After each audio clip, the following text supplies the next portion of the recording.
مانا کہ محبت کے سفر میں ہر گام پہ 100 مشکل ہے، لیکن یہ سفر آسان بھی ہے اگر ساتھ تمہارا ہو جائے۔ اگر تو ساتھ چلے تو پھر یہ سفر مشکل ہے۔ ہارون رشید نا اپنے محل کی چھت پہ ٹہل رہا تھا، سب سے اوپر والے چوارے پر، نیچے سے حضرت بہلول دانا گزر رہے تھے، اوپر اس کے ساتھ سپاہی بھی تھے، گن مین بھی تھے۔ اس نے کہا یہ بابا تو ذرا اوپر اٹھاؤ۔ انہوں نے ایک ڈولی، ایک ٹوکری سمجھ لیں، اس کو رسیاں باندھ کے نیچے پھینکا۔ نیچے جو سپاہی تھے ان کو کہا کہ یہ بابا جی کو پکڑ کے اس میں بٹھاؤ۔ انہوں نے جبرن تھاما بابا جی کو، اس میں ڈالا، اوپر والوں نے کھینچ لیا۔ 2-3 منٹ لگے۔ ہارون رشید کے سامنے حضرت بہلول دانا پہنچ گئے تو تھوڑے ناراض بھی ہوئے کہ یہ کوئی طریقہ تو نہیں نا بلانے کا۔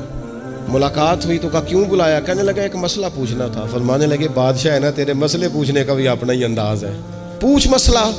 کہنے لگا بابا پوچھنا تھا کہ آپ اللہ تک کیسے پہنچے؟ حضرت بہلول دانا چپ کر گئے۔ 2-4 منٹ کے بعد کہنے لگے جس طرح ابھی زمین سے تیرے تک نہیں پہنچا، بالکل اسی طرح پہنچ گیا ہوں رب کریم کی بارگاہ تک، اور وہ بھی جو اس نے کرم فرمایا ہے، ورنہ میں تو نہیں سمجھتا کہ میں پہنچ گیا، وہ بھی اگر تیری خوش گمانی ہے۔ ہارون رشید کہنے لگا مجھے سمجھ نہیں آئی۔ فرمانے لگے تو بادشاہ جو ہے، اتنی جلدی کیسے سمجھ میں آئے گی تجھے بات؟ فرمانے لگے اگر میں تجھ سے ملنا چاہتا نا تو میں ایک درخواست لکھتا، پھر کسی وزیر سے سفارشی سائن کراتا، پھر وہ جمع کراتا، پھر مجھے ٹائم ملتا کہ فلاں دن فلاں تاریخ فلاں ٹائم آ جانا، پھر آ کے میں لائن میں لگتا۔